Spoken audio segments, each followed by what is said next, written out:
here you are. You've sacrificed everything. You've gone to the bigger city with the bigger paying job. You know, you're working, it's busy, it's chaotic, the commute's long, but you pay more money. But then you start exercising and then you start to cough.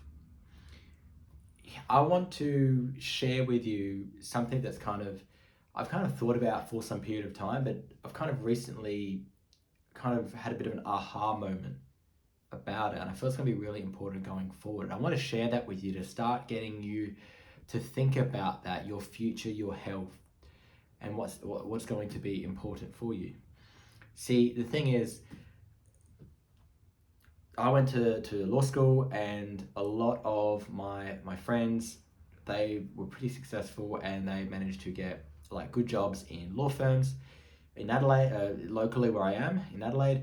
And then what happened was, those that did pretty well ended up going to the bigger cities for, they're quite driven, very intelligent, very smart, very, very good people. So absolutely, I totally, think they're super worthy of what's happened. They're really hard workers.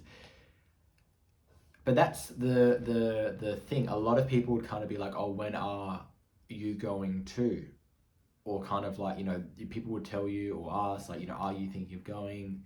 Because it's kind of like this almost like spoken notion that to go to the bigger cities, it's in Australia, like Melbourne, Sydney, or Melbourne in particular, I think, would be the place for those at the corporate level seeking to go to get to those higher upper echelons, right? There's absolutely nothing wrong with that. That's fantastic.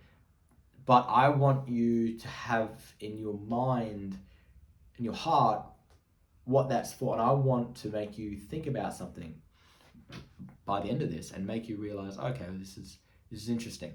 See, for me, I've grown up in where I live. I've also grown up where I'm born. Of course, I've traveled a little bit, but for the most part, I've been stationed here.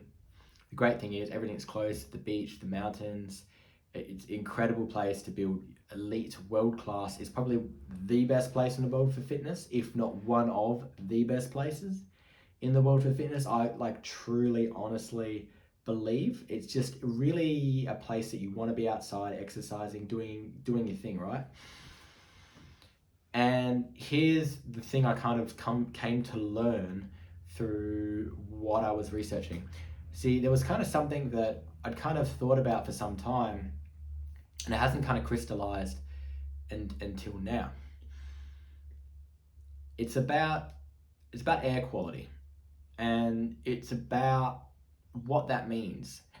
Because if you're following what I'm advising that you use a bike to commute to work, to ride it as part of your daily reality. Riding a bike outdoors, right? Outdoors is air, so that's like a huge factor in terms of of that. Or if you're into running, that's outside as well. Any type, a lot of sports are done outside. Team sports, for example. Point is, a lot of portion of that is outside, right? And through what I'm realizing when reading this research, this peer-reviewed research, which I'll have in the description link below for you to read as well, suggests that the gains that you would make through athletic or physical activity exertion, in terms of your respiratory, your heart rate, your blood, your lungs doing its thing, could actually be worse off if you were doing so in a place that is so polluted, right? And that's the thing. It found that, for example, there's a lot of stuff in the study that's very interesting, but it seems to be more recently that your countries like the US, China, Canada are actually, and other areas, I can't remember exactly where, are interested in finding out and researching air quality and physical activity and kind of what that means going forward. Because obviously they're responsible for their people, and air quality can lead to a number of issues, right, for you. when looking at this study, it can relate or cause things such as asthma, respiratory diseases, and can scale all the way up to something as serious and dangerous and scary as lung cancer. Which is, I don't want to put the fear in you, but I want you to start thinking about it now, air quality, and where you actually want to live or envision yourself living in the future. I understand that where I am is incredibly a privileged place. The air quality here is really, really fantastic. And that kind of allows me to go out there with confidence, knowing that I can exercise and go all out and I'll be okay. And the reason I say go all out or do a very intense workout is because this study found that when you're kind of going to that moderate to intense level of exercise, that's when there's like 4.5 times the amount of pollutants in the air that will enter your system. So you're putting yourself at risk by doing that if you're in a place that is not great. Now, let me kind of explain that further, what I mean by that.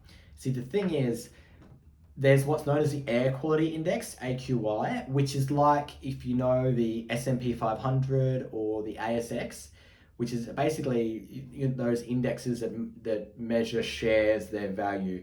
This is like the same thing. It charts all the countries, the states, the cities, the areas around the world, and gives them an index score relative to everyone else, and kind of like what the World Health Organization considers all the way from safe to all the way to hazardous. I believe it goes safe, moderate, unhealthy for those at risk, unhealthy, and then it's, I think, very, very high risk, and then I think the final echelon is hazardous. And you can check this if you type up air quality index, and you'll kind of be able to see which of those countries are, like, I imagine like the more populated cities with more going on are potentially more likely to have those high levels of pollutants. So that kind of goes back to what I'm saying. And here's kind of where it kind of comes full circle a bit. The study also found that there are a number of demographics that are actually most at risk of developing respiratory issues. It was elite level athletes, which again, if you're following what I'm recommending, you will be an elite level athlete and you're going to be absolutely crushing it, right? So you will be someone that's at risk. And then also there is the youth, because obviously kids, the youth, as explained, are quite young and still developing. So there's quite a lot of pollutants that's kind of going to interfere and not be great for their growth and development. And that also means, how can you have the confidence that they'll be able to exercise or do sport outside because it's so polluted? You're putting your kids at risk.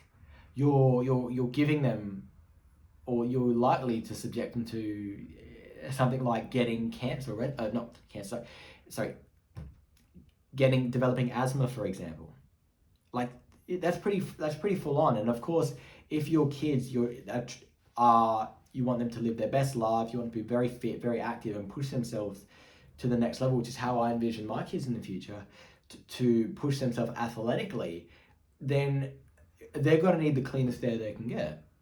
Like, it sounds silly, but why as a parent would you want to or not think of that in the future for them? And I think this is going to be really interesting over the next period of years as more studies come out and kind of this becomes more of a discussion. As it's kind of come up around COVID times, quality of life, lifestyle, and all that. But I think we still need to remember this and think even more long term. Say, for example, Melbourne at the moment, really good air quality index. I think at the moment it's still in the good range. It's double what is that of the value of Adelaide, but it's still good. But what I'm wondering is, in the next 5, 10, 15, 20 years, how will that track? Because I haven't looked at it enough, but if you're kind of theorizing that places get busier, there's more buildings, there's more businesses, there's more going on in the environment, then it would suggest that the air quality is probably likely to take a hit. in situations of that urbanization and development, right? So while a place might be safe now, if you're preparing for your future, it might not be safe at that point. And it might not even be safe by the time it's time for your grandchildren to be born. Now, of course, I can't like hold a crystal ball and know which places will be safe to do these things at. And of course, there might be something that we're not aware of, but I kind of want you to start thinking about, like, if you're thinking of setting up your life in a particular spot and having kids, or being a fit person for life, wouldn't you want to do it in a place that will allow for that and you to have a healthy and safe life as much as possible without developing those risks or scares of respiratory illnesses? Wouldn't that like make the most sense? And that's kind of like what I'm getting at with this video. I kind of want you to start to think about this.